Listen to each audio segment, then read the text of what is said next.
Comscore नुसार आता isakal.com आहे देशातील नंबर 1 ची मराठी न्यूज वेबसाईट। प्रत्येक अपडेटसाठी isakal.com ला नक्की भेट द्या।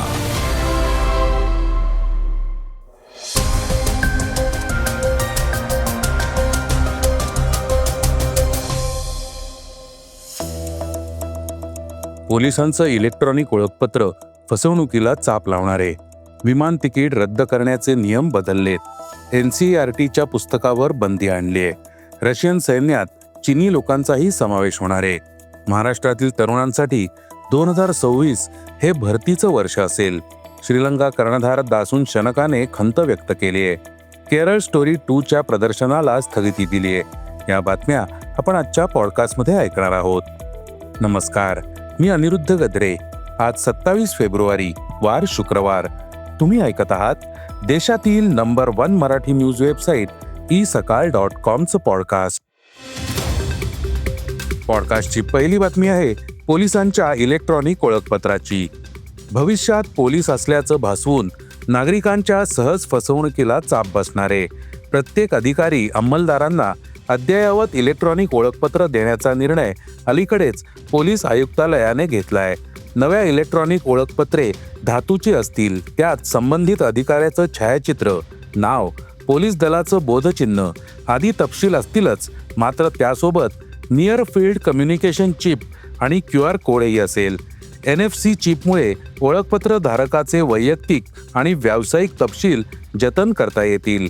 उदाहरणार्थ, अधिकारी कधी पोलीस दलात दाखल झाला, तो सध्या कोणत्या पोलीस ठाण्यात कुठल्या हुद्द्यावर नियुक्त आहे आदी। तर ओळखपत्रावरील QR कोड स्कॅन करणाऱ्याला संबंधित पोलीस अधिकारी अंमलदाराचे हे तपशील समजू शकतील। या अद्ययावत ओळखपत्रांचे बायोमेट्रिक हजेरी, कर्तव्य पालनाची झाडाझडती, आणीबाणीच्या परिस्थितीत संबंधितांचा नेमका ठावठिकाणा हे व्यावसायिक फायदे आहेतच, मात्र सर्वात मोठा फायदा नागरिकांना होणार आहे। गेल्या काही वर्षांमध्ये रस्त्यावरून एकाकी पायी जाणाऱ्या वृद्धांना पोलीस असल्याचं भासवून लुटण्याचे प्रकार वाढीस लागलेत। नागरिकांना विश्वास बसावा यासाठी पोलीस दलाशी मिळती जुळती बोगस ओळखपत्र छापून ती पुढे केली जातात।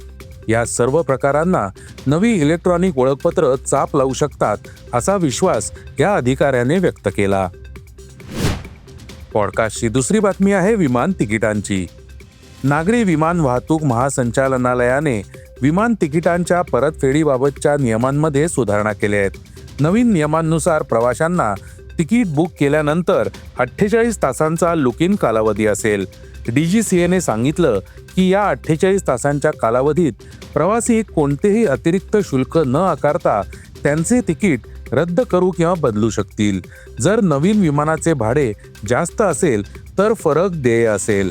ही सुविधा काही विशिष्ट परिस्थितींमध्ये उपलब्ध आहे, जेव्हा देशांतर्गत उड्डाण किमान 7 दिवसांच्या अंतरावर असेल, जेव्हा आंतरराष्ट्रीय उड्डाण किमान 15 दिवसांच्या अंतरावर असेल आणि तिकीट थेट एअरलाइन्सच्या वेबसाईटद्वारे बुक केलं असेल। बुकिंगच्या 48 तासांनंतर सामान्य रद्दीकरण शुल्क लागू होईल। नवीन नियम 26 मार्च 2026 पासून लागू होतील। पॉडकास्टची तिसरी बातमी आहे NCERTची। इयत्ता 8वीच्या समाजशास्त्र विषयाच्या पुस्तकातील वादग्रस्त मजकुरावरून NCERTने सर्वोच्च न्यायालयाची माफी मागितली खरी, पण त्यामुळेही न्यायालयाचं समाधान होऊ शकलं नाही। आता न्यायालयानेच या पुस्तकावर पूर्ण बंदी घालण्याचा निर्णय घेतलाय। या पुस्तकातील एका धड्यामध्ये न्यायव्यवस्थेमधील कथित भ्रष्टाचारावर भाष्य करण्यात आलं होतं। या मुद्द्यावरून मोठा वाद निर्माण झाला होता। न्यायालयाच्या आक्षेपानंतर NCERTने हे पुस्तक नव्याने लिहिण्याचा निर्णय घेतलाय। न्यायालयाच्या आजच्या सुनावणी दरम्यान देखील हा मुद्दा उपस्थित करण्यात आला होता। या संदर्भात 2 लोकांविरोधात कारवाई करण्यात आली आहे।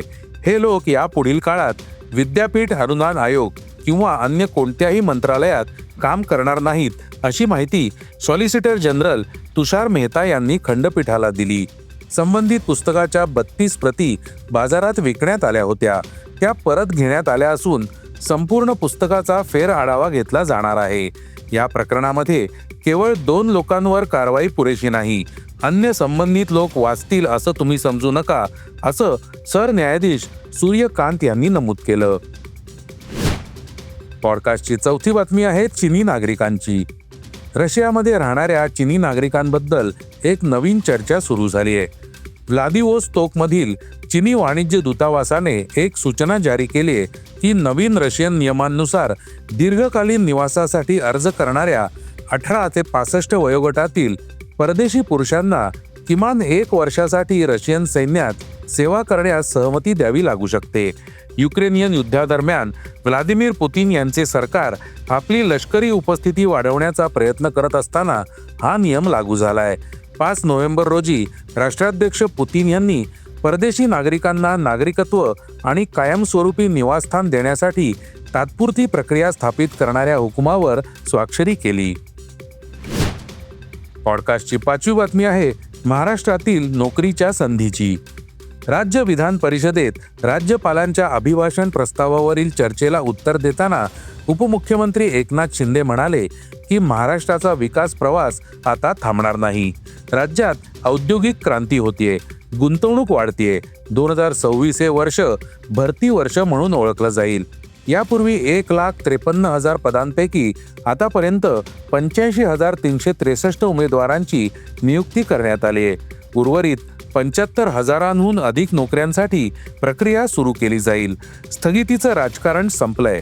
राज्यात प्रगतीची शर्यत सुरू झाली आहे. महाराष्ट्रात एक नवीन औद्योगिक क्रांती होतीये. आता महाराष्ट्राच्या विकासाची गती कोणीही रोखू शकणार नाही. पॉडकास्टची 6वी बातमी आहे क्रीडा क्षेत्रातून. तंदुरुस्ती आणि फॉर्म यातच आम्ही कमी पडलो नाही, तर आमच्या भोवती निर्माण करण्यात आलेले नकारात्मक वातावरणही अपयशास कारणीभूत ठरलं, अशी खंत श्रीलंका कर्णधार दासून शानकाने व्यक्त केली.